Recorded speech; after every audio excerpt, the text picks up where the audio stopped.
Paramashivoham. Om Nityananda Paramashivoham. Om Nityananda Paramashivoham. Om Nityananda Paramashivoham. Om Nityananda Paramashivoham. Om Nityananda Paramashivoham. Om Nityananda Paramashivoham. Om Nityananda Paramashivoham. Om Nityananda Paramashivoham.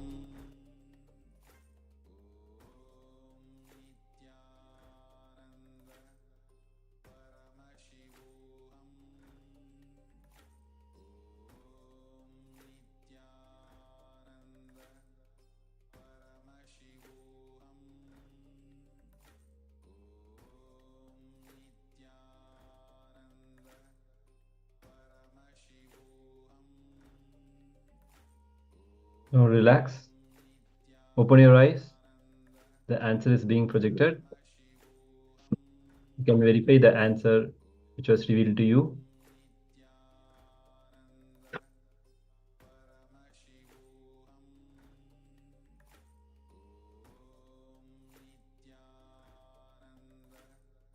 Paramashivoham. Om Nityananda.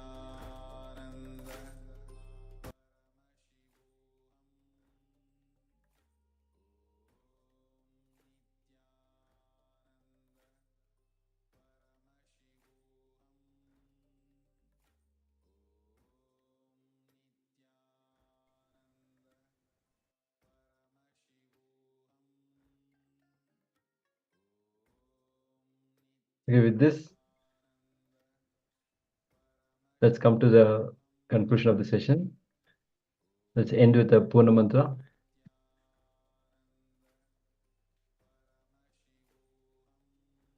Om Purnamada Purnamidam Purnat Purnamudakshate Purnasya Purnamadaya Purnamevavasishyate. Om Shanti Shanti Shanti. Hari Om Tat Sat. Sarvam Bhagavat Sri Nithyananda Paramashiva Padkarpanamastu. Om Nithyanandam. Thank you so much for joining us. We will be right with you for the next session. Thank you. Nityanandam. Om Nityananda Paramashivoham. Om Nityananda Paramashivoham. Om Nityananda Paramashivoham. Om Nityananda Paramashivoham.